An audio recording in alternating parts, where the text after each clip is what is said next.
নমস্কার বন্ধুরা, JS fresh কুকিংয়ে স্বাগত জানিয়ে আজকে চলে এসেছি নতুন একটি রেসিপি নিয়ে।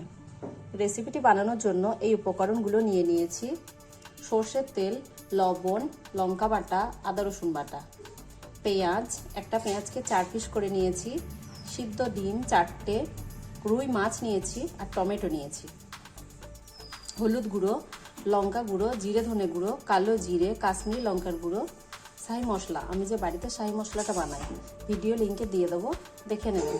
এরপর কড়াই সর্ষে তেল দেব এবং পেঁয়াজটাকে ভেজে নেব এবং টমেটোটাকেও ভেজে নেব।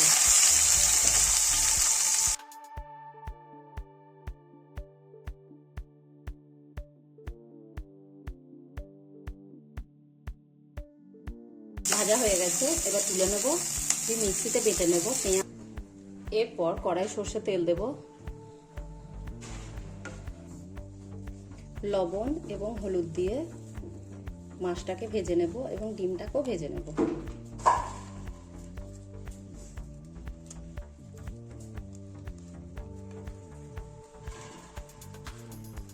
প্রথমে মাছটাকে ভেজে নেব।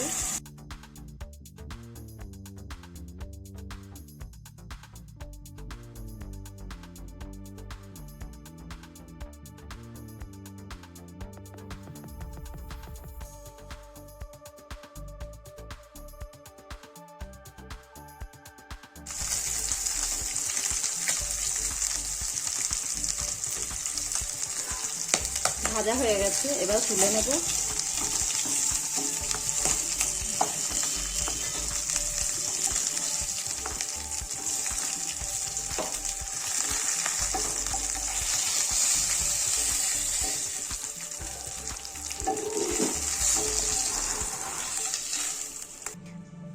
এরপর কড়াইয়ে সর্ষে তেল দেব, কালো জিরে দেব,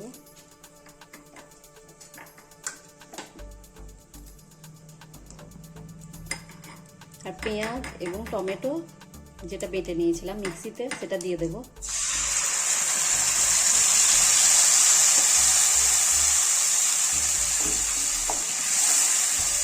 আদা রসুন বাটা দেব,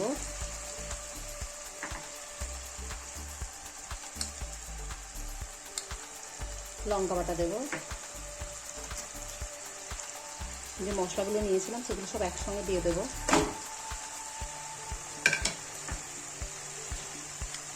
স্বাদ মতো লবণ দেব, সব উপকরণগুলো একসঙ্গে মিশিয়ে নেব। 2 মিনিট কষিয়ে নেব। 2 মিনিট পর জল দেব।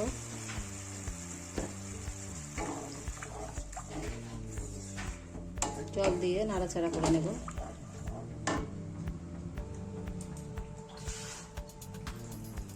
আরো একটু জল দেব। তো ফুটে গেছে। মাছ এবং ডিমটাকে একসঙ্গে দিয়ে দেবো।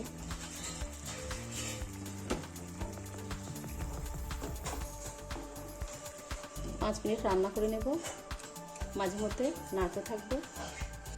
তো এটাকে রান্না করে নিয়েছি, এবার একটা পাত্রের মধ্যে ঢেলে নেব।